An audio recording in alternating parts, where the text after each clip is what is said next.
Hello and good morning. Good afternoon, everyone. I hope you all are good and doing well. You all are studying well as well. So let's start with the class. Let's first go through what we studied in the Friday class. है ना? तो what we were reading basically bar magnet. हम लोग पढ़ रहे थे और bar magnet में हमने काफी चीजें पढ़ी थी. Properties of bar magnet. Properties of magnetic field because of bar magnet. So first we will recap whatever we have studied in our Friday class. Okay. तो चलो सबसे पहले देखते हैं properties of bar magnet. Bar magnet कैसा दिखता था, वो कुछ ऐसा था, है ना. एक पोल साउथ होते थे, दूसरे नॉर्थ होते थे. तो a freely suspended magnet align itself along north south direction, ये था. और ये क्यों होता है मैंने बोला था, मैं रीजन बताऊंगी. सो आज के क्लास में इस रीजन को भी हम लोग क्लियर करेंगे. ठीक है. उसके बाद हमने सेकेंड जो प्रॉपर्टी पढ़ी थी वो क्या था, अनलाइक पोल, जैसे south will attract north pole will repel north pole, like that. So third क्या है, magnetic poles always exist in pair no matter in how many parts you are breaking the magnet. Each part will have dipoles, that is each part will have south pole and north pole, है ना. दोनों में ही दोनों होगा.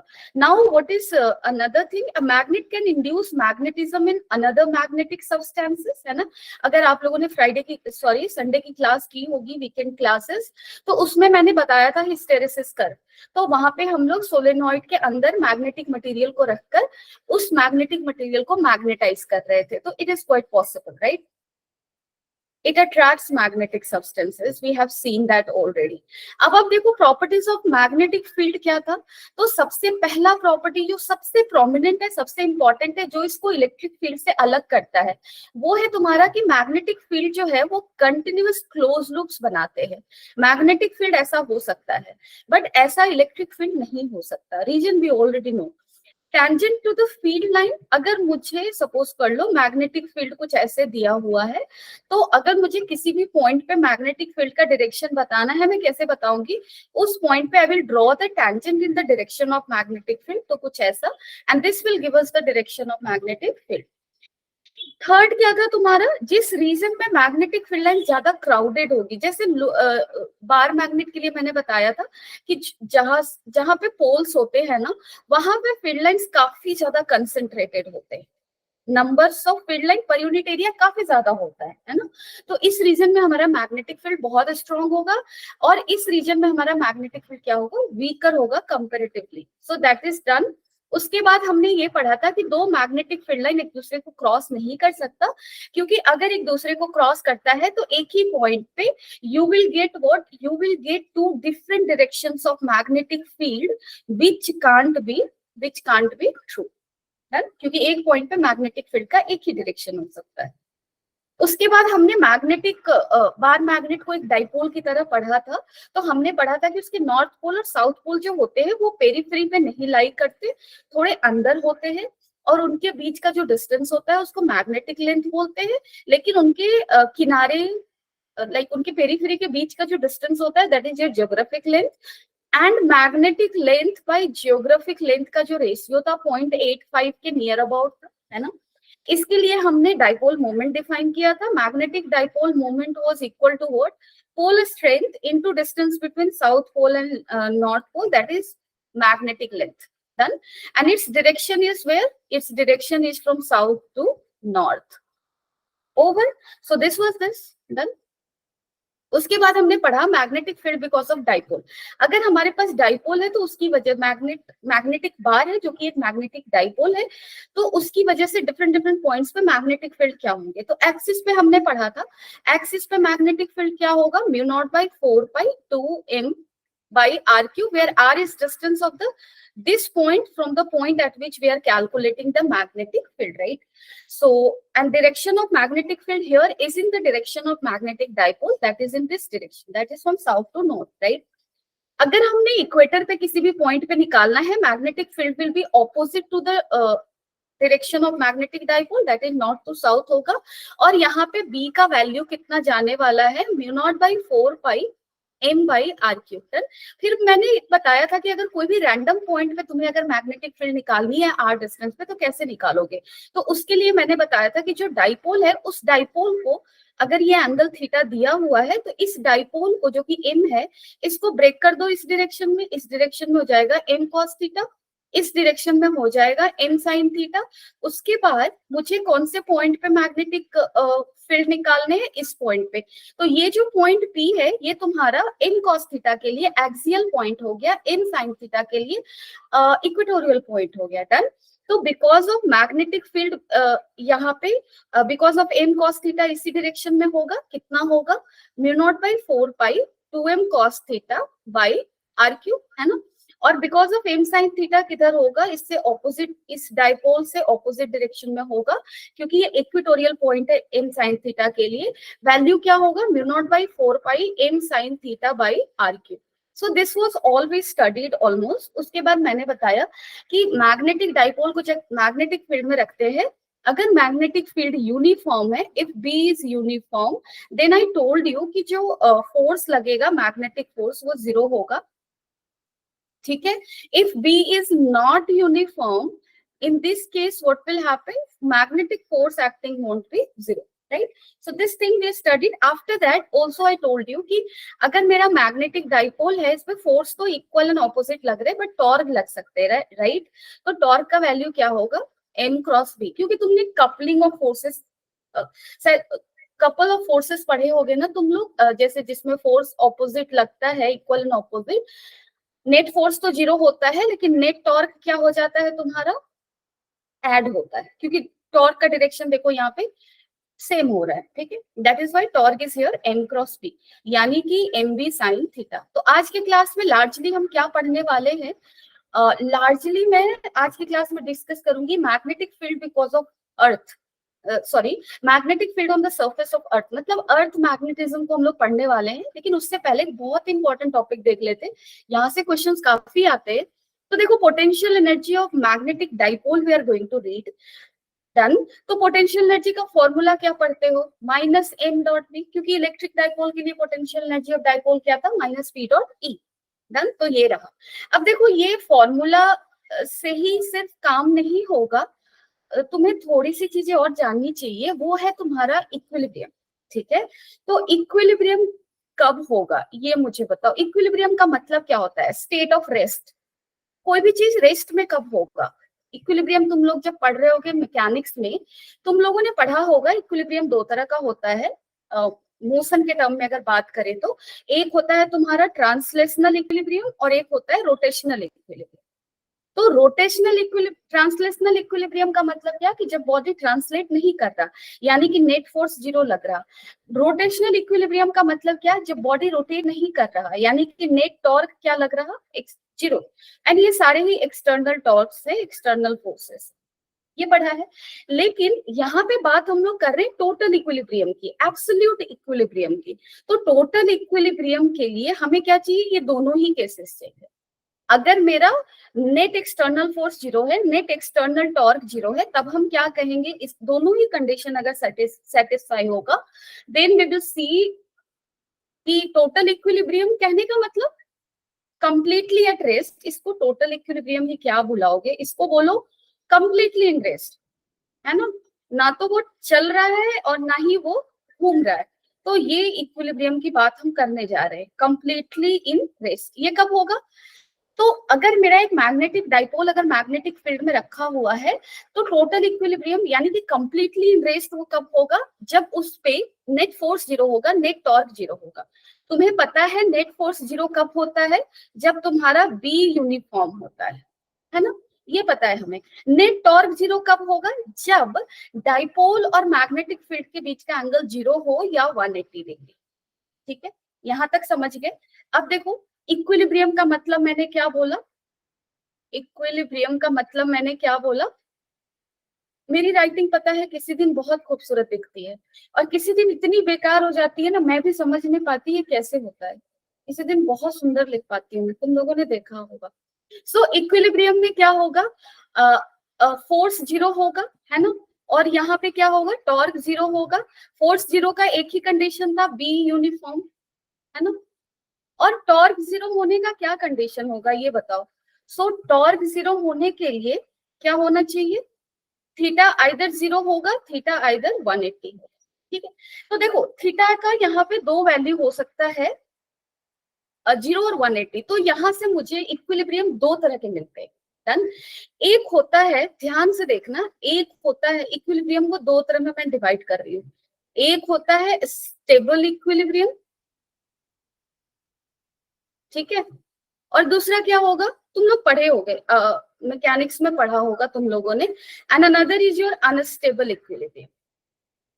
अब देखो, सबसे पहले मुझे ये बताओ, सपोज करो मैं रेस्ट में हूँ, लेकिन मेरे अंदर बहुत उथल पुथल मच रही है, तो मैं जबरदस्ती रेस्ट में हूँ, मुझे थोड़ा भी मौका मिलेगा मैं तुरंत चलना शुरू कर दूंगी, है ना। तो this is kind of unstable equilibrium, यानी कि अगर मेरे अंदर की एनर्जी बहुत ज्यादा है, तो मैं रेस्ट में हूँ, मैं रेस्ट में खड़ी हूँ, but energy within me so high that I just want to run, I just want to walk, that then I will say कि I'm in unstable equilibrium. But suppose I'm in rest and I'm quite relaxed, laid back, I'm not willing at all to move, I have very low energy, then in that case I will say कि I'm in a stable equilibrium. ठीक है, तो stable equilibrium कब होगा, जब तुम्हारा energy क्या होगा, लेस। ठीक है, कौन सी एनर्जी, इंटरनल एनर्जी की मैं बात कर रही हूँ ना, दैट इज पोटेंशियल एनर्जी, और यहाँ पे पोटेंशियल एनर्जी क्या होगा, मोर। तो अब ये कैसे पता करेंगे लेस है या मोर, तो देखो इक्विलिब्रियम के दो एंगल्स थे ना, थीटा 0 थीटा 180, पोटेंशियल एनर्जी निकालो व्हेन थीटा इक्वल टू 0 है। तो पोटेंशियल एनर्जी का फॉर्मूला मैंने क्या बताया था, माइनस एम डॉट बी। तो क्या लिखोगे, minus M B cos 0, and that is equal to how much, minus M B.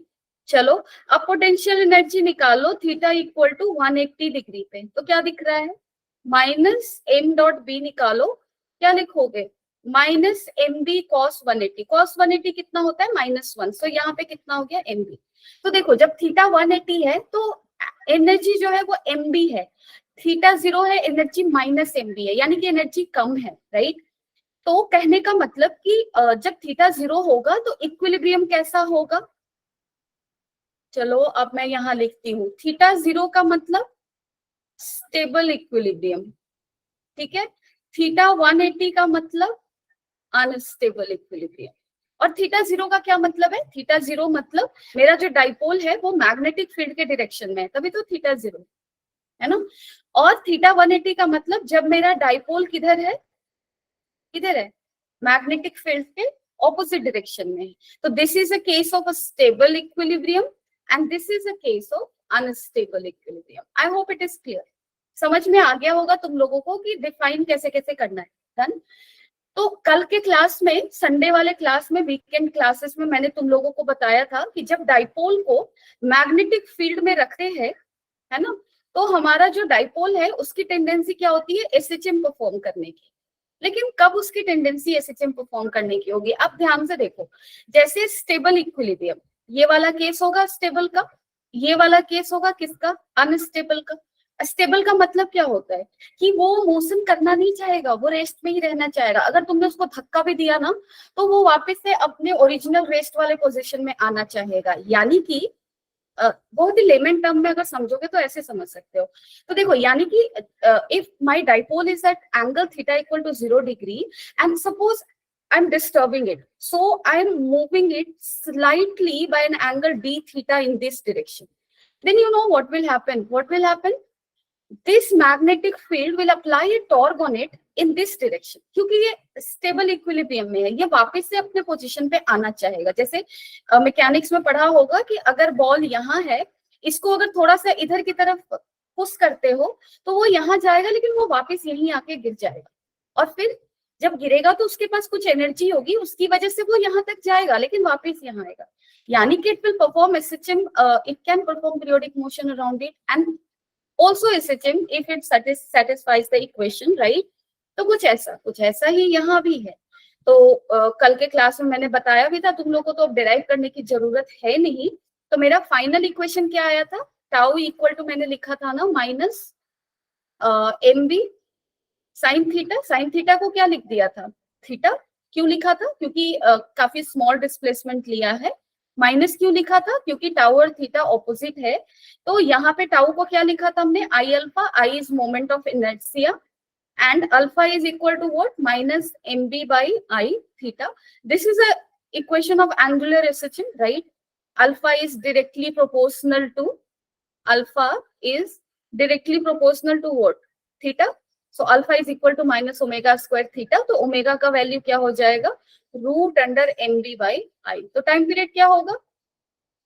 2 pi root under I by mb. और फ्रीक्वेंसी क्या होता है? फ्रीक्वेंसी होता है तुम्हारा 2 पाई एफ किसके बराबर होता है? ओमेगा. तो फ्रीक्वेंसी किसके बराबर होगा? 2 पाई बाई, या फिर 1 बाई टाइम पीरियड. इतना क्यों दिमाग लगाना. तो फ्रीक्वेंसी कैसे निकालोगे? 1 by time period simply. Over है? किसी को डाउट है यहाँ तक? Now we will discuss earth magnetism. तो मुझे जल्दी से बता दो अगर किसी को डाउट है तो. I will explain a bit more. नहीं है तो आगे बढ़ेंगे. तो जल्दी से बताओ.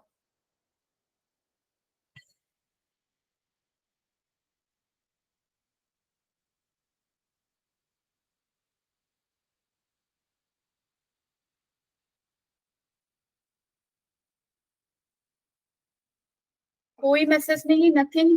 जल्दी से बताओ. अच्छा मैं पूछना छोड़ दूं क्या? डाउट है या नहीं? तुम लोग कुछ बोलते ही नहीं हो.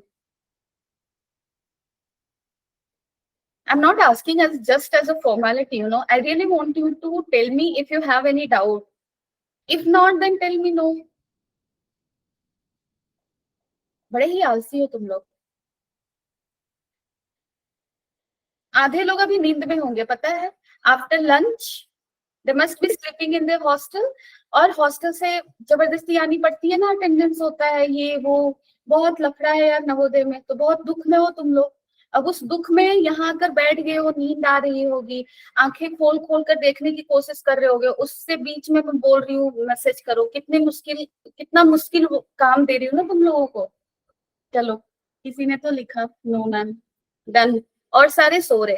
This is a question from your NCERT. ठीक है. Example 5.2.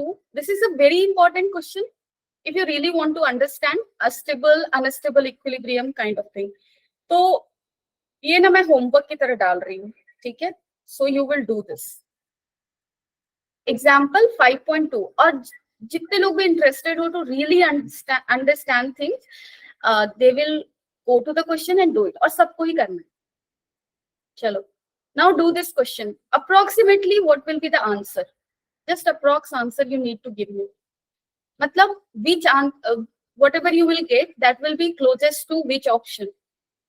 So take some 1.5 minute of time, not more than that you require actually. तो जल्दी से बताओ क्या होगा.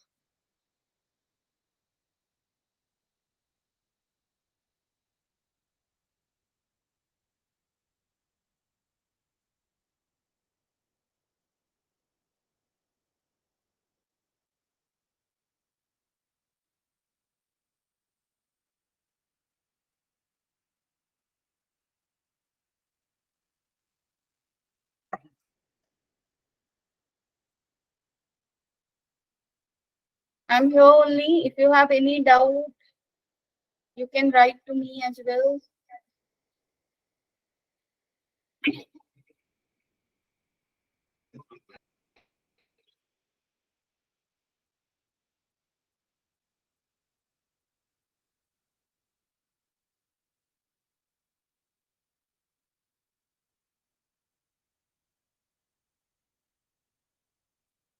Cos 0.125 का वैल्यू क्या है? 0.99, राइट?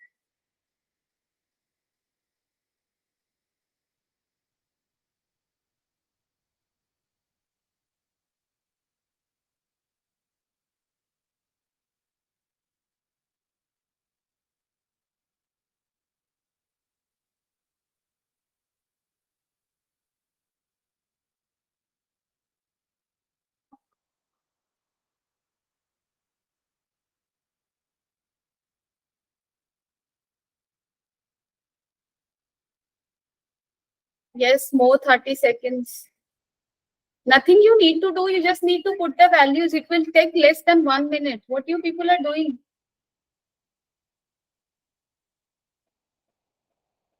मैं हर क्लास में एक ही बात बोलती हूँ, पढ़ो।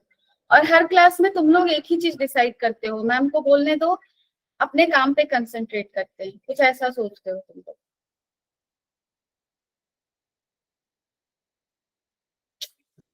What is this? See, if there is a magnetic field in a region, ठीक है, सपोज कर लो कि मेरा जो डाइपोल है, just a concept of mechanics, right, और वेरी सिंपल कॉन्सेप्ट।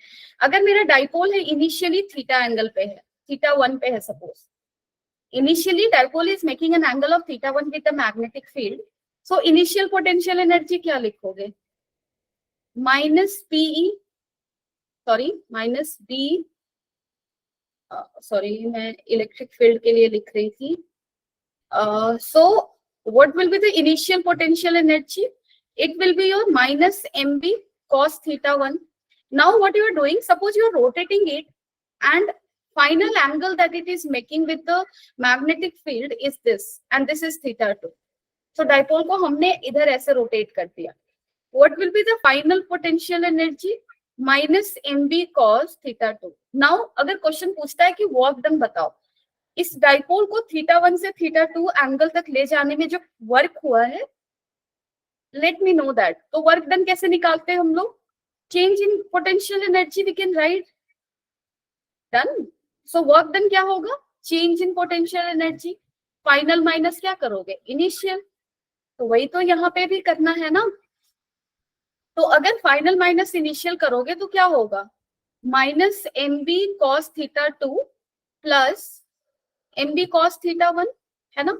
और यहाँ पे ध्यान से देखो, हम लोग क्या कर रहे हैं?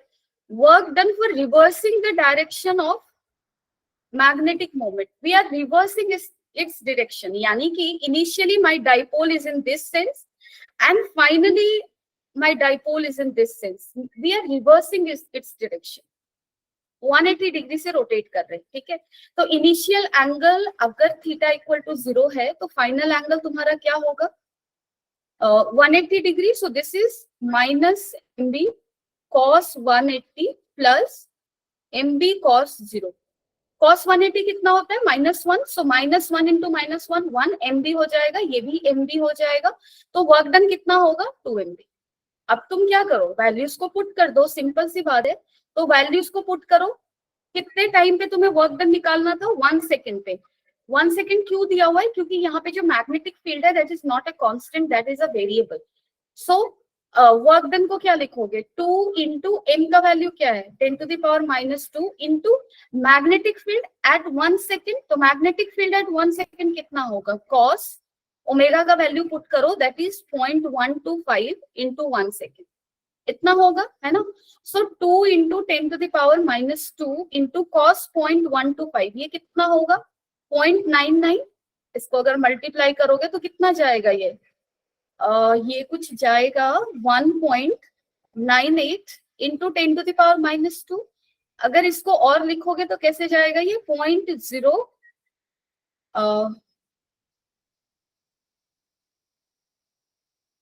हाँ, तो कितना जाएगा? 0.0198, राइट. कुछ ऐसा होगा. Done. So something like that, and this is close to which one? 0.02 से क्लोज दिख रहा है यार. 0.014, 0.007, 0.028 से क्लोज दिख रहा है ना. So this would be answer, लेकिन actually answer given was C, but this not correct. So this is how we solve it. Forget about the answer. This is how we solve it. Done. That is why I included this question. Done. Now we are going to discuss Earth magnets. Okay. So Earth magnetism. सबसे पहले हम लोग ये देखेंगे कि क्या Earth really behaves as if it is a giant magnet. क्या ये सच में मैग्नेट की तरह बिहेव करता है?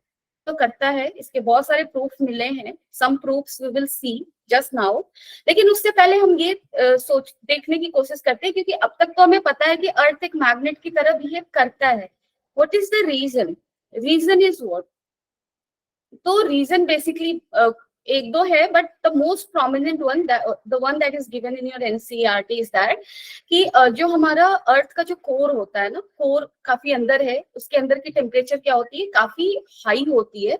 और अगर टेम्परेचर हाई है तो वहां पे जो भी मेटल्स होते हैं वो मोल्टेन स्टेट में होते हैं, क्योंकि अगर टेम्परेचर हाई होगा, बहुत हाई होगा, तो मेटल्स क्या हो जाएंगे, मेल्ट कर जाएंगे। और मेटल्स जब मोल्टेन स्टेट में होंगे, आयनाइज्ड भी होंगे वो, तो उनके जो चार्ज पार्टिकल्स है they will be in motion, and if charge particle is in motion there will be current, and if there is a current there will be magnetic field. So that is the one reason that we give for earth being as a magnet, right?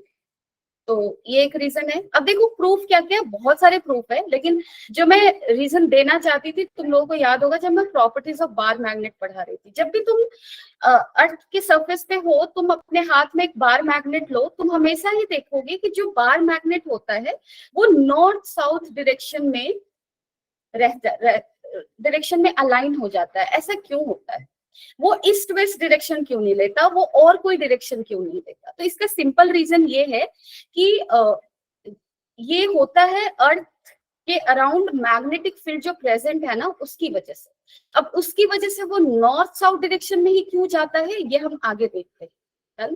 तो यहाँ पे देखो, सबसे पहले हमने ये देखा कि अर्थ एक मैग्नेट, देखो मैं क्विकली थोड़ा जा रही हूँ but basics I will give you, ठीक है? तो यहाँ पे देखो अर्थ क्या है, एक मैग्नेट की तरह बिहेव करता है, ये हमें पता है. साइंटिस्ट लोगों ने ये पता किया कि जो अर्थ अगर मैग्नेट की तरह बिहेव कर रहा है तो इसके भी क्या होंगे, इसके भी नॉर्थ पोल होंगे, इसके भी साउथ पोल होंगे. तो उन लोगों ने ये डिस्कवर किया कि जो अर्थ के मैग्नेट का जो नॉर्थ पोल है वो अर्थ के जियोग्राफिक साउथ पोल की तरफ है. यानी कि यहाँ पे है तुम्हारा मैग्नेटिक नॉर्थ पोल, ठीक है? और मैग्नेटिक नॉर्थ पोल जो था वो साउथ पोल के ऊपर सुपर इम्पोज नहीं हो रहा, वो कुछ डिस्टेंस पे है. यहाँ पे कितने एंगल से है ये, कितने एंगल पे है ये, 11.3 डिग्री पे. डन. तो यहाँ पे अर्थ के जियोग्राफिक साउथ के पास अर्थ का मैग्नेटिक नॉर्थ पोल था. देखो यहाँ से मैग्नेटिक फील्ड निकल रहा है, तो ये मैग्नेटिक क्या है, नॉर्थ पोल है. और यहाँ पे क्या है, यहाँ पे क्या है, अर्थ का मैग्नेटिक साउथ पोल है, ठीक है? So this is magnetic south pole. तो नॉर्थ की तरफ तुम्हारा क्या होगा, मैग्नेटिक साउथ पोल होगा, जियोग्राफिक नॉर्थ की तरफ. अब तुम सोच रहे होगे कि इस डायग्राम में यहाँ पे नॉर्थ पोल NM लिखा हुआ है, SM लिखा हुआ है, ऐसा क्यों? क्योंकि ये काफी ये तब का डायग्राम है जब साइंटिस्ट लोगों ने ये अज्यूम कर लिया था कि नॉर्थ पोल के पास जो मैग्नेट का पोल होगा उसको नॉर्थ पोल रख लेते हैं, और जो जियोग्राफिक साउथ के पास मैग्नेट का पोल है उसको साउथ पोल बुला लेते हैं. उन लोगों ने ऐसा सोच लिया था, बट ऐसा ट्रू नहीं था, जस्ट ऑपोजिट ऑब्जर्व किया गया. तो बाद में इसको क्या बुलाया गया, मैग्नेटिक साउथ पोल इधर होगा, मैग्नेटिक नॉर्थ पोल इधर, ठीक है? सो सबसे पहले तो ये समझने का चीज है कि magnetic north pole geographic north के साइड में नहीं होता है, magnetic south pole geographic south के साइड में नहीं होता है. दूसरी चीज, जो मैग्नेटिक जियोग्राफिक नॉर्थ साउथ का जो पोजीशन है वो मैग्नेटिक नॉर्थ साउथ के पोजीशन से ओवरलैप नहीं करता, उनके बीच में एंगल है, सेपरेशन है. एंगुलर सेपरेशन कितना है, 11.3, ठीक है? अहेड वी विल सी कि ये सब टर्म्स का क्या क्या मतलब है, ठीक है? तो कुछ कुछ टर्म्स भी हमें देखने हैं. देखो मैग्नेटिक एक्सिस क्या होता है, तो ये कुछ भी नहीं है.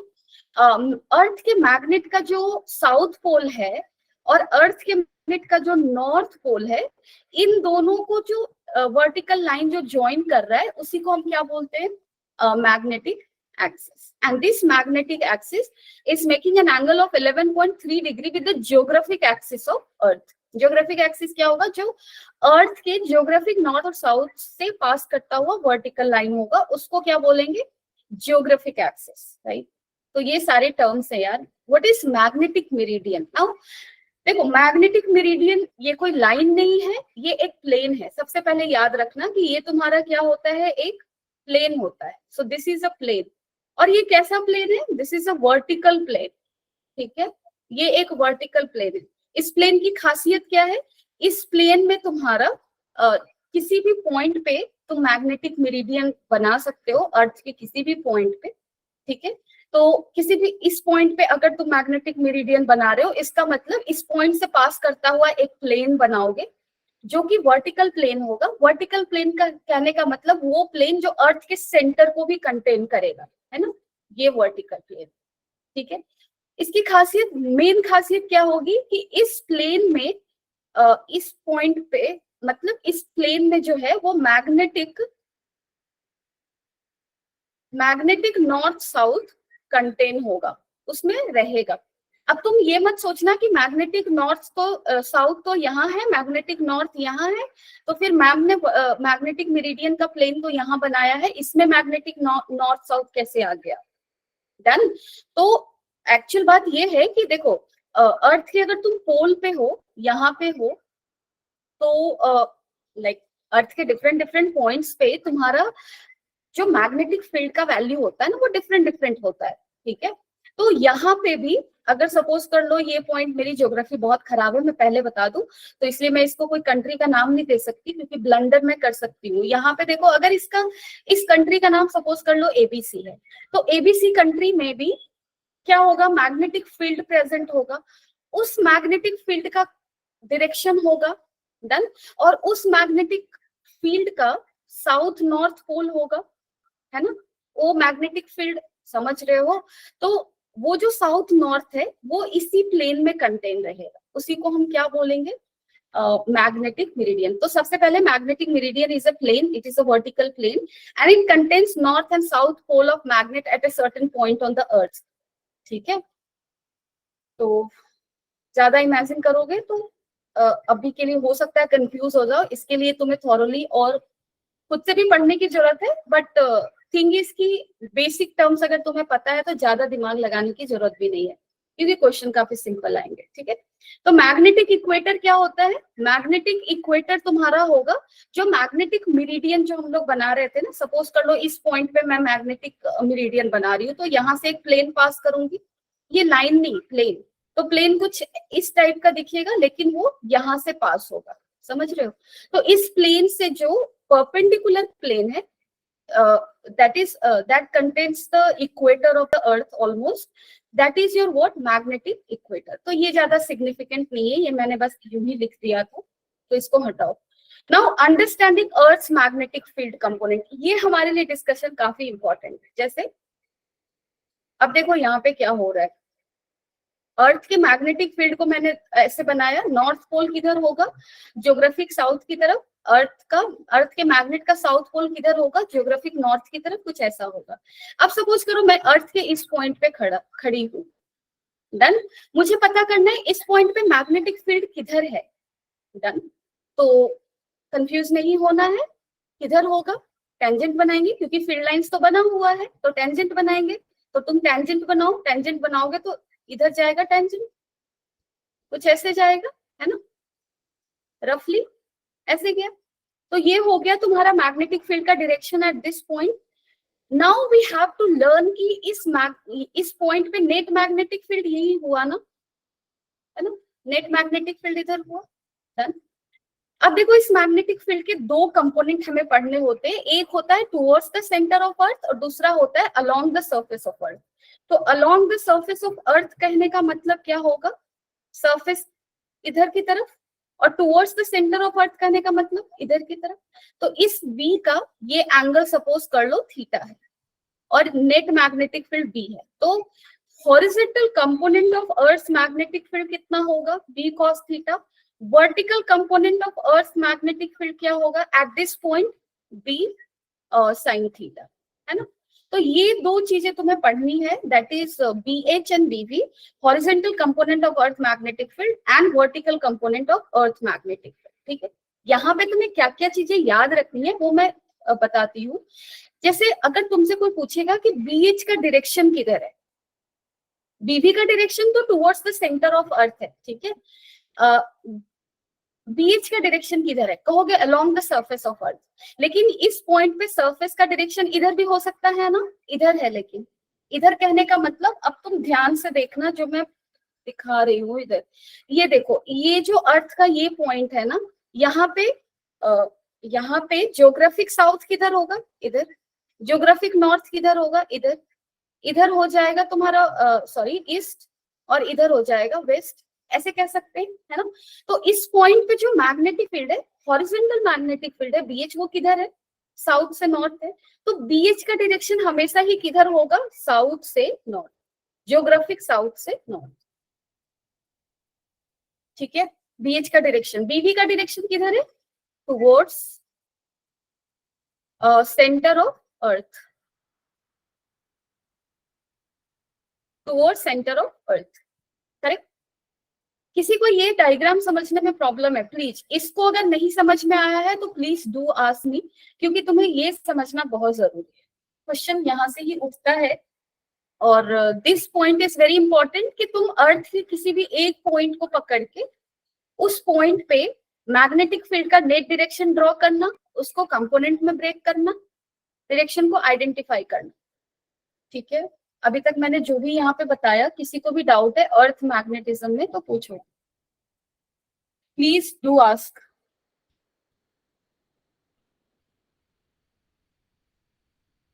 आई have taken simple diagram so that तुम लोग को इजीली समझ में आए, but still there can be doubt, तो पूछो। इतने शांत क्यों बैठते हो तुम लोग, सीरियसली डू आस्क समथिंग।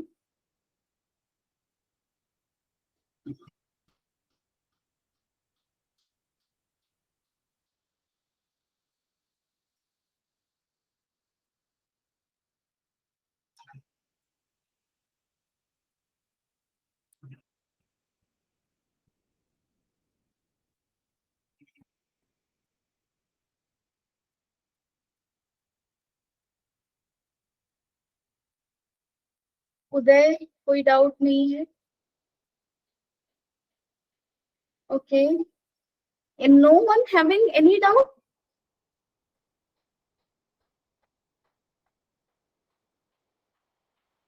सच में, चलो ठीक है। अब तुम लोग ध्यान से देखो, यहाँ पे एक चीज और है एंड दैट इज इम्पोर्टेंट। यहाँ पे ध्यान से देखो, ये हमारा क्या है, पोलर रीजन है अर्थ का, ये ऑलमोस्ट पोलर रीजन है ना। और ये भी ऑलमोस्ट पोलर रीजन है, ये साउथ पोल वाला रीजन है और ये नॉर्थ पोल वाला रीजन है। तो तुमने जैसे प्रीवियस डायग्राम में भी हमने देखा कि अर्थ के मैग्नेट का जो साउथ पोल है वो यहाँ है और जो नॉर्थ पोल है वो यहाँ है। हमने मैग्नेट में पढ़ा है, बार मैग्नेट में, कि बार मैग्नेट के साउथ और नॉर्थ पोल के रीजन में मैग्नेटिक फील्ड क्या होता है, हाई होता है, कंसंट्रेटेड होता है, डन। तो इस रीजन में तुम्हारा क्या होगा, मैग्नेटिक फील्ड काफी ज्यादा हाई होगा, कंसंट्रेटेड होगा, इस रीजन में भी हाई होगा, ठीक है, ये याद रखना। और इसलिए तुम्हारे एनसीईआरटी में एक्चुअली बड़ी खूबसूरत चीजें दी रहती है। एक एक्टिविटी है ऑरोरा बोरियोलिस पे दिया हुआ है, that is a phenomena actually. जब तुम्हारा पोलर रीजन में ऐसा लगता है जैसे लाइट की बारिश हो रही हो, तो उस एक्टिविटी को जरूर पढ़ना if you are really interested, so that is really very beautiful. और वो क्यों होता है, वो इसलिए होता है क्योंकि पोलर रीजन में हमारा मैग्नेटिक फील्ड काफी स्ट्रांग होता है। और इसकी वजह से क्यों होता है, do go through that article और दैट एक्टिविटी।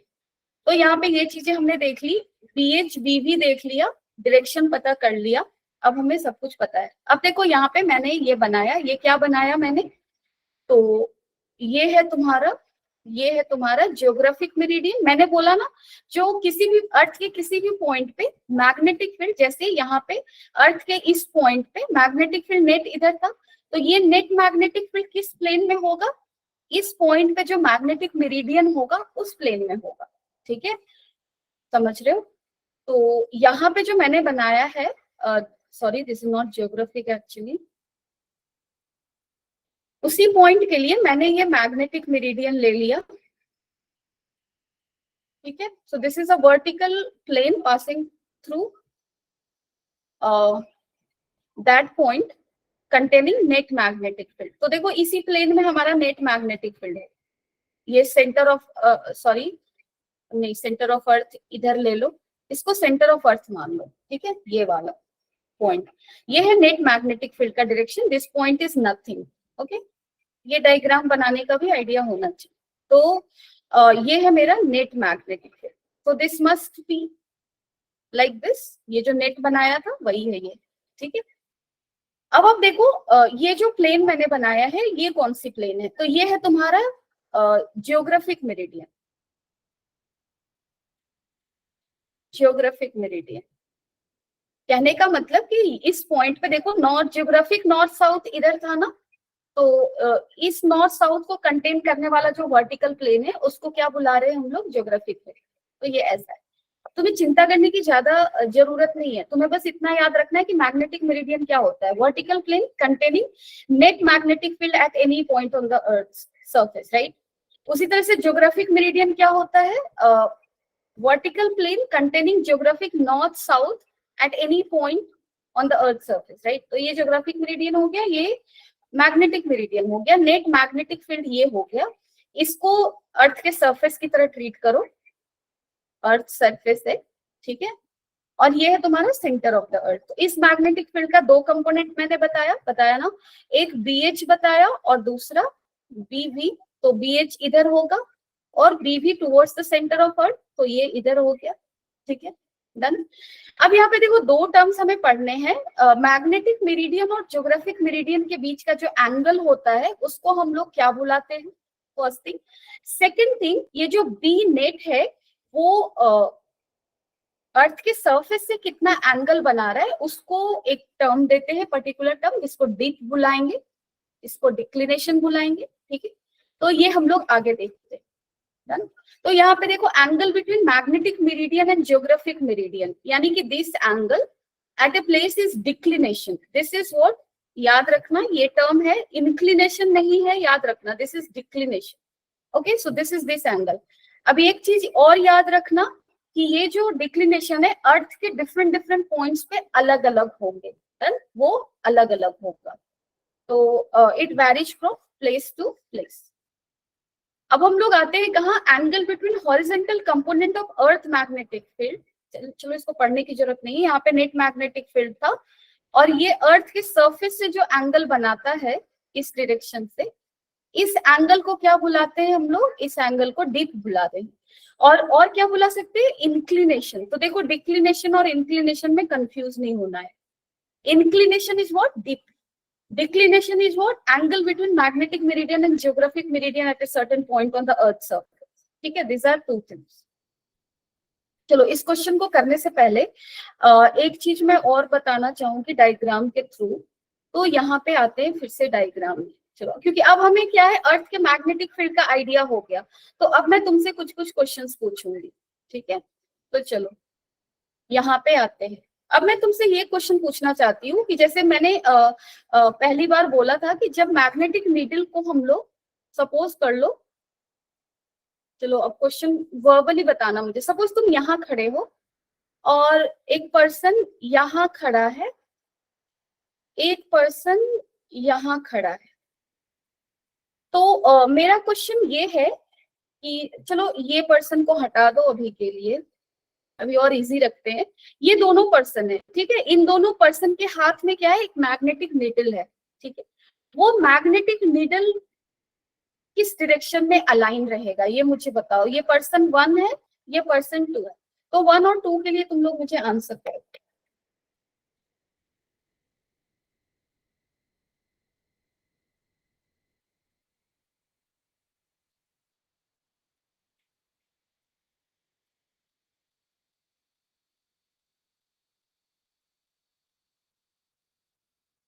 अच्छा चलो, पहले इससे भी पहले मुझे एक चीज और बता दो, ठीक है। यहाँ पे बता दो, यहाँ पे BH का वैल्यू क्या होगा, ठीक है। और चलो ये बताओ पहले, यहाँ पे BH का वैल्यू क्या होगा, BH।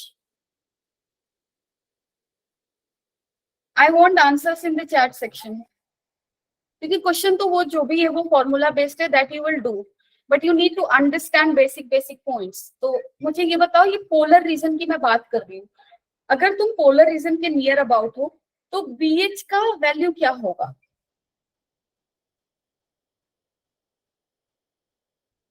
और यहाँ पे एंगल ऑफ डिप क्या होगा, एंगल ऑफ डिप क्या होगा।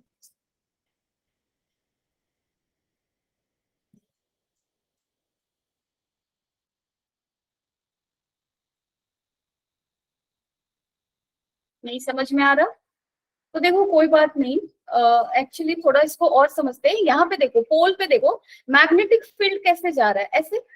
यहाँ पे पोल्स है ना, जैसे मैग्नेट बना लो तुम, ऐसे मैग्नेट बना लो, साउथ है नॉर्थ है, तो अगर साउथ पोल है तो मैग्नेटिक फील्ड कुछ ऐसे एंटर करता है straight along the line of south north. यहाँ पे भी मैग्नेटिक फील्ड आउटवर्ड जाएगा straight away from the line of south north, right. So यहाँ पे अगर तुम लोग ध्यान से देख पा रहे हो तो एक चीज तुम लोगों को समझ में आ रहा होगा कि जो मैग्नेटिक फील्ड है, जो मैग्नेटिक फील्ड है वो, यहाँ पे ये वाले एरो को ध्यान से देखो, ये भी तो मैग्नेटिक फील्ड का लाइन का डायरेक्शन है ना, ये मिडिल में जो एरो दिया हुआ है, ठीक है, that is also magnetic field. और ये किधर पॉइंटेड है, सेंटर की तरफ। यानी कि पोलर रीजन में जो मैग्नेटिक फील्ड है, टोटल मैग्नेटिक फील्ड है, उसका डायरेक्शन किधर है, टुवर्ड्स द सेंटर, है ना। जैसे इस डायग्राम में जब हम लोग कर रहे थे तो इस पॉइंट पे मैग्नेटिक फील्ड का डायरेक्शन इधर है ना। लेकिन इस पॉइंट पे अगर तुम बात करो, इस पॉइंट पे तो मैग्नेटिक फील्ड का डायरेक्शन क्या दिख रहा है, ऑलमोस्ट टुवर्ड्स द सेंटर है। तो सेम चीज मैं यहाँ बोल रही हूँ कि यहाँ पे जो तुम्हारा मैग्नेटिक फील्ड है, नेट मैग्नेटिक फील्ड, वो क्या है, टुवर्ड्स द सेंटर है। तो इस पॉइंट के लिए अगर तुम मैग्नेटिक मेरिडियन बनाओगे तो नेट मैग्नेटिक फील्ड किधर जा रहा है, अर्थ के सेंटर की तरफ, तो बी नेट इधर है। यानी कि जो नेट मैग्नेटिक फील्ड है वो तुम्हारा बीवी के बराबर है ना। तो अर्थ के सरफेस से ये बी नेट कितना एंगल बना रहा है, 90 डिग्री। और डिप क्या होता था, डिप या इंक्लिनेशन क्या होता है, नेट मैग्नेटिक फील्ड हॉरिजॉन्टल से जो एंगल बना रहा है वही डिप होता है ना। तो यहाँ पे डिप क्या हो जाएगा, 90 डिग्री। क्लियर है। तो बी एच इज जीरो, क्योंकि बी नेट का हॉरिजॉन्टल कंपोनेंट क्या होगा, B net cos 90, that is zero. तो B H is zero, angle of dip is how much, 90 degree. So यहाँ पे अब सेकंड क्वेश्चन में जाओ। अगर यहाँ पे एक पर्सन खड़ा है, उसके हाथ में निडल है, तो निडल किधर पॉइंट आउट करेगा, मुझे ये बताओ, निडल की डायरेक्शन किधर जाएगी।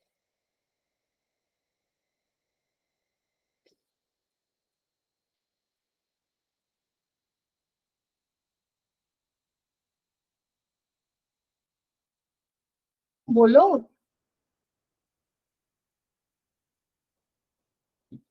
तुम लोगों को मैंने बताया ना नीडल क्या है, मैग्नेटिक नीडल की बात कर रही हूँ। तो मैग्नेटिक नीडल कुछ नहीं है, एक बार मैग्नेट है। और मैंने बोला कि अगर तुम्हारे पास कोई भी बार मैग्नेट है, उसको अगर एक्सटर्नल फील्ड में रखो तो वो नेचुरली किधर अलाइन होता है, मैग्नेटिक फील्ड के डायरेक्शन में, है ना।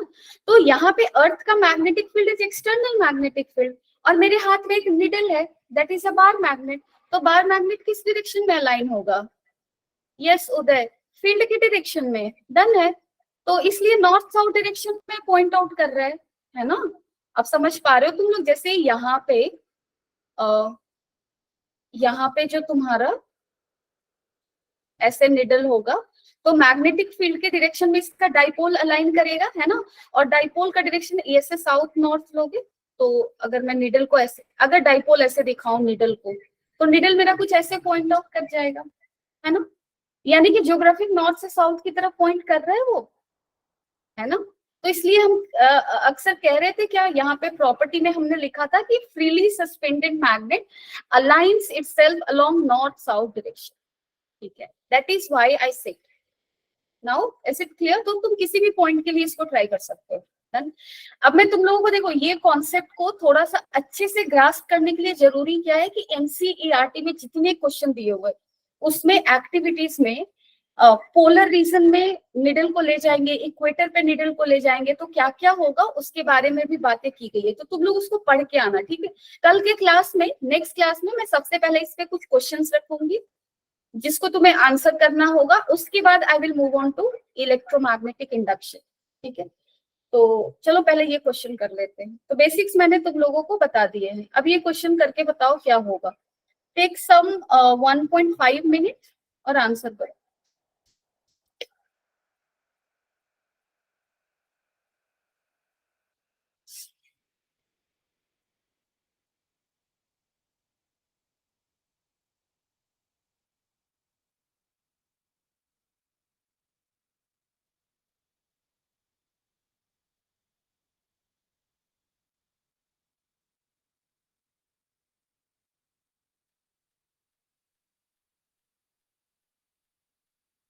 यानी कि देखो क्वेश्चन में मैं बस एक हिंट देती हूँ, यानी कि जब भी तुम अर्थ के सरफेस पे हो, हम लोग सरफेस पे ही होते हैं ना, चीजें भी सरफेस पे ही रखी होती है, तो मुझे मैग्नेटिक फील्ड कौन सा फील होगा, बीवी या बीएच या बी नेट?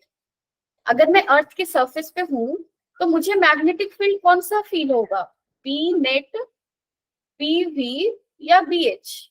बीएच, क्योंकि that is the magnetic field along the surface of earth. तो अगर मैं यहाँ रूम में बैठी हूँ तो यहाँ पे भी जो मैग्नेटिक फील्ड का कंपोनेंट जो मेरे आसपास है वो कौन सा है, बीएच है। बीवी तो towards the centre of earth है, बी नेट तो नेट है, only BH is along the surface. तो यहाँ पे जो भी तुम मैग्नेटिक फील्ड की बात हो रही है ना, यहाँ पे B1 and B2 are net magnetic field given, लेकिन अर्थ के सरफेस पे होगा हमारा मैग्नेटिक कंपस नेटल, और वो जब ये SHM करेगा तो वो कौन से मैग्नेटिक फील्ड को फील करेगा, BH को फील करेगा, ठीक है। तो अगर तुम लोग टाइम पीरियड का कैलकुलेशन करोगे 2 पाई रूट अंडर I/MB, तो यहाँ पे B का वैल्यू क्या रखोगे, B1 या B2 नहीं रखोगे, B का वो कंपोनेंट रखोगे जो अर्थ के सरफेस के अलोंग है। Done.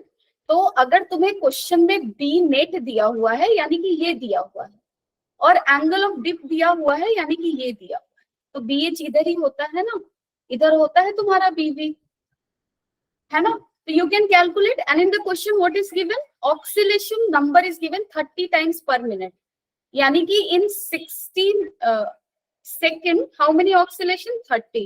So in 1 second how many oscillation, 30 by 60. So this is the frequency given, right?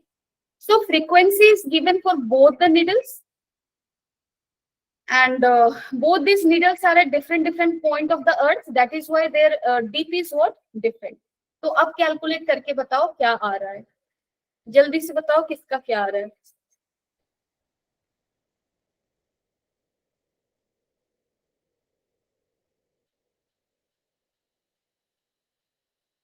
Question देखो बहुत इजी होंगे, ओनली बेसिक्स और इम्पोर्टेंट कॉन्सेप्ट समझने हैं। Then if you are done with that, you are done with everything.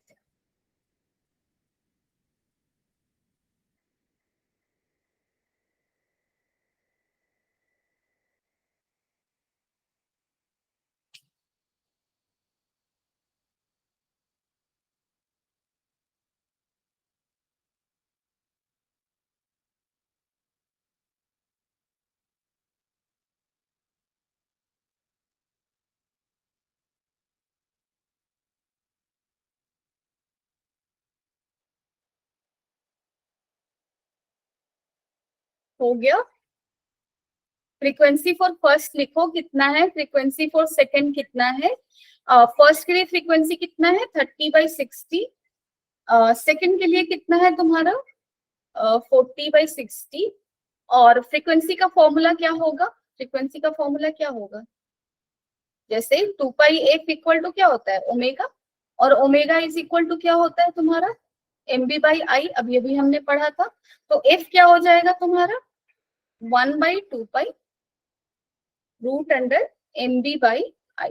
तो दोनों ही needle का जो फिजिकल डायमेंशन है वो सेम है, क्वेश्चन में दिया हुआ है magnetic compass needle oscillate 30 times per minute at a place where dp is itna, and the same needle oscillate 40 times per minute where the dp is 30 degree, right? So needle is same, in one case it is at one place and in another case it is at another place, right? So I will be same, that is moment of inertia, and this is your what, magnetic dipole moment, that will be also same, ठीक है। b is going to change because place is changing। तो अब देखो क्या लिखोगे यहाँ पे, F1/F2 will be equal to, इसको इसको इसको एक कांस्टेंट ले लो, m और i कॉमन कॉमन है ना दोनों ही में ही, तो उन सबको मैं एक कांस्टेंट लेके k ऐसे लिखती हूँ, B1 बाई क्या लिखोगे, k रूट अंडर B2, कुछ ऐसा लिखोगे, है ना। तो अब देखो F1/F2 करोगे 60/60 कैंसिल हो जाएगा, 30/40 3/4 होगा। सो 3/4 इक्वल टू कितना होगा, दिस मच, इसका भी स्क्वायर कर दो तो कितना हो जाएगा, B1/B2। सो सॉरी यहाँ पे B1 का कंपोनेंट लोगे है ना, B1H B2H। डन, क्योंकि B1 is the net magnetic field. Needle को कौन सा मैग्नेटिक फील्ड एक्सपीरियंस होगा, कौन सा मैग्नेटिक फील्ड वो फील करेगा, क्योंकि needle is on the surface of earth, तो BH करेगा, ठीक है। सो यहाँ पे B1H लिखो, ठीक है। And what will be 9/16 will be B1H को क्या लिखोगे? फर्स्ट केस में एंगल कितना है तुम्हारा 45 degree, so that is B1 cos 45, और सेकेंड केस में कितना होगा B2 cos 30। Now you can calculate the ratio B1/B2, ठीक है। तो चलो आज के क्लास में हमने अर्थ मैग्नेटिज्म को थोड़ा समझने की कोशिश की। कल के कुछ क्वेश्चन से, और मैंने कल का टाइम तुम लोगों को इसलिए दिया है सो दैट आज के क्लास में जो भी कराया गया उसको तुम लोग थोड़ा सा ध्यान से देख लो, समझ लो। उसके बाद कल के क्लास में we will quickly do some 5-6 question, conceptual question, and after that we will move on to EMI, ठीक है। डन। हिस्टेरिसिस मैंने यार तुम लोगों को कल क्लास में पढ़ा दिया था, तो अब हमारे पास इतना टाइम नहीं कि हम एक ही चीज को रिपीट करें। डन। तो इसलिए मैं सोच रही हूँ EMI में जाती हूँ। किसी को बैक में अगर प्रॉब्लम होगा मतलब प्रीवियस टॉपिक्स में, तो you can let me no ahead, I will cover that in the end, ठीक है। या फिर तुम लोग जैसा हो बताना मुझे, ठीक है। चलो, तो everyone take care of yourself, अच्छे से रहो और पढ़ाई करो, क्वेश्चंस करो, और जो NCERT का मैंने जो क्वेश्चन दिया है ना वो सही से करना, ठीक है। जो इक्विलिब्रियम का क्वेश्चन दिया था, ऐसा नहीं होना चाहिए कि उस क्वेश्चन को नहीं कर रहे, प्लीज डू दैट, हाँ, क्योंकि वो टॉपिक को समझने के लिए वो बहुत जरूरी है। Okay Jaydeep, Himanshi, thank you. चलो तुम लोग कर रहे हो, ये अच्छा फील होता है सुनकर। तो इसी तरह से क्वेश्चंस करो, अच्छे से रहो और पढ़ाई करते रहो, ठीक है, और क्लास रेगुलरली अटेंड करते रहो। All the best.